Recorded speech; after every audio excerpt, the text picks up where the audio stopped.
The Daughters Trilogy, Chapter 1, Matriarchy. This is the first chapter of a trilogy focusing on the figure of the daughter. And I was inspired by the Jina revolution, the woman, life, freedom revolution in Iran, which was a very pluralistic revolution which was started by young women, and then all other generations and other sexes agreed to join as daughters in some regards. The daughter is not so much contoured in the patriarchal thinking, because we basically think of her, or traditionally she has the role of a non-son. The son in patriarchy is inheriting property from the father, and then also must kill the father in order to prove that he's relevant on his own. We also see this, so this is not only mythology, this is not only psychoanalysis, we really see this also in the arts. If you think, for example, of the avant-garde, the idea of the avant-garde and the avant-garde movements of the 20th century, which always had to prove like they are breaking with everything which was pre-existing and inventing everything new. So in the end, it's an idea that really stabilizes the idea of progress and linearity. What if we would see ourselves in a strong relation as daughters to something which happened before us, and to deal both with things that did not work, which caused harm and violence, and which we don't want to repeat, but also why through like kinships, also chosen ones, not only biological ones, how can we take strength also from things which happened before us, because we are finding ourselves in a fascist moment, different kind of fascisms all around us. So I do think we need an imagination, we need something to get energy from for our actions, like an idea where we want to go. And I think this idea could be that we all decide to become daughters. It does not matter which sex we have, but just this other idea how to relate and how to act with others. The first chapter is called Matriarchy, as I said already, and the idea of matriarchy is not only like women at the head of a society or a community, but it's rather a different idea what power could or should mean. And in matriarchy, the power is just the power of distribution, as opposed to power which always goes along with property and patriarchy. So it's a non-capitalist system where the ruler is thought of as an ideal mother who loves all their kids in the same way, no matter what abilities they have, no matter what their needs are, no matter how different they are. This mother would love them all the same and would take care of a fair distribution amongst them, so that the whole community can live well together. And it would also mean that the daughters, again of all sexes, would be very interested that their sisters of all sexes, and not only the human ones, but also the more than human ones, would feel well, because only then the whole could feel well, and this would have a direct impact on every person, every being in this community or society. This is the idea of the show, and it starts with Kim Hyesoon, a poem by Kim Hyesoon. She's a key figure of South Korean feminist poetry. And the poem that I selected for the entry of the exhibition is called I Want to Marry My Grandmother. So the first room is dedicated to this question of the grandmother, of a biological grandmother or a chosen one that we want to relate to, that we want to learn from, that we also want to claim justice for, maybe now, today, that they did not have in their lives. This poem sets also the tone for the whole exhibition. I selected 3 poems for the exhibition, which sets the tone in the sense that they are full of love, full of relation, and at the same time full of pain and traumas and war. So this was important to show that we are very far away, actually, in the present day from matriarchal ideas, and that it won't be easy also to get to another world. It's not about like celebrating hope in a naive way, but it's to be aware of this very frightening moment that we are in and analyze it, but at the same time to not be deprived of an imagination which can lead to action. Ramesch Daha is in the same space, showing new commission that she, like videos, drawings, and paintings that she specifically created for this exhibition, and they are all dedicated to her grandmother Manmanjoon, a very strong woman who had to escape Iran in 1982 over the mountains as an elderly woman from Tehran to Istanbul, and she wrote a diary on this escape. So Ramesch is taking care of this diary in a very bodily manner. She copies it carefully.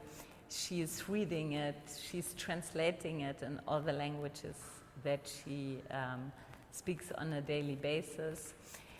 And through investigated, this is part of a broader project, of an ongoing project called Unlimited History, and she's always interested in drawing on family history in order to really bring into discussion broader history, which is not a personal one. So the whole exhibition is also to overcome this idea of the individual, which everything is centered around in this capitalist system that we live in.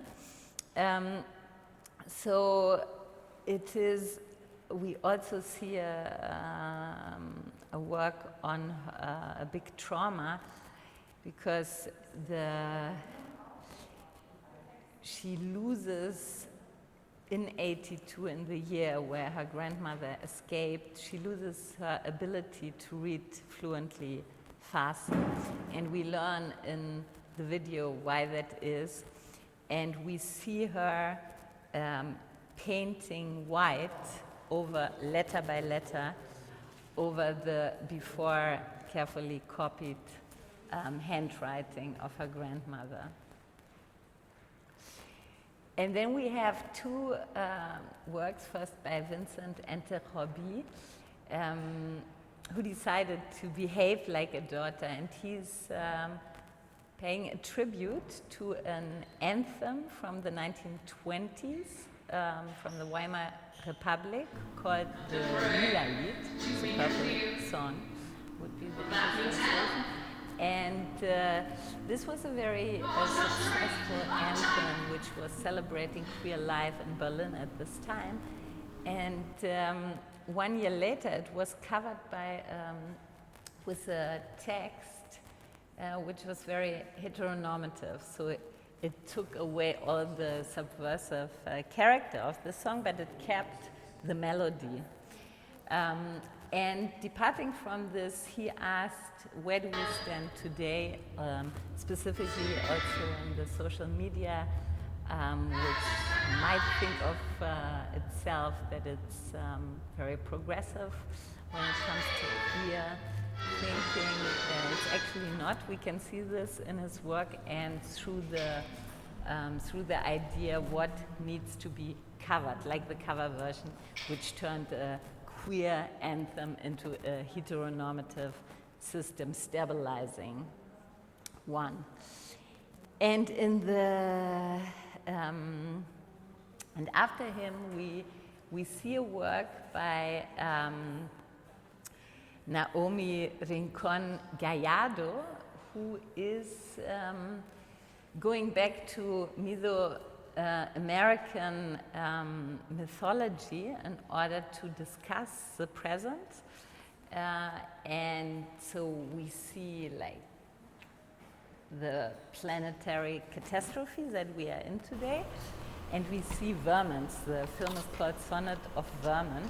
So these are the beings that are not wanted, and they, but they have a big potential because they can deal with the toxicity of the current state of the planet. We see an alligator as the Mother Earth, who is was so much hurt that she returns as an alligator on the planet to take revenge.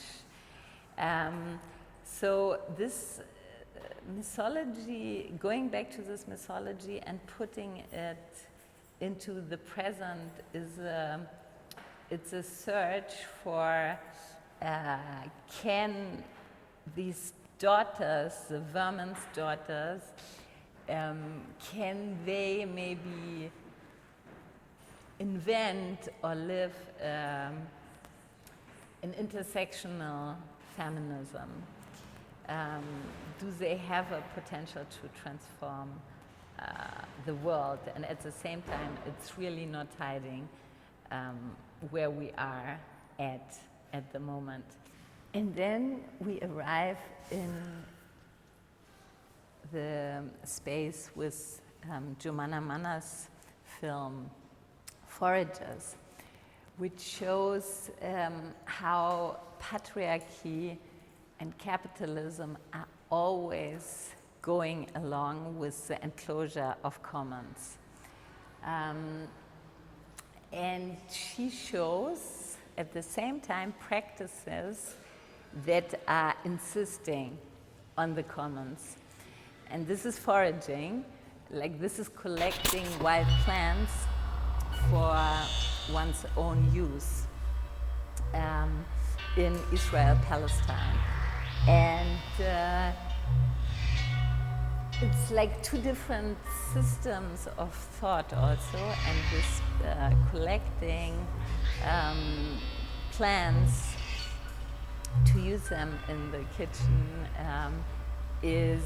which is not striving for accumulation, not for exploitation also of the ground, has very much to do, actually, one could call them matriarchal in the sense that in matriarchy, this fair distribution and equity, this non-exploitative way of being would not only be relevant towards other humans, but also towards the land. So yes, and then on the other side we have this patriarchal capitalist system, which also needs to invent control at some point because or thinks or wants or uses as a power structure, with the idea of property, and not everybody is allowed to use this land, forbids this traditional practices. What the film shows is how this capitalist patriarchal system works, and at the same time it shows and celebrates the resistance strategy of the foragers who just continue. So they are not stopped by a new law, which is supposed to prevent them to do this. And then the exhibition ends with a poem by Hyesoon again, which stands somehow, is resonating with the body of work by Alex Martinis, a long-term project called To Become Two, where she is, it's like a study room, the exhibition hall, where you see different films discussing and going back to feminist history in Europe and Australia, and how also different groups in Europe influence each other or were different.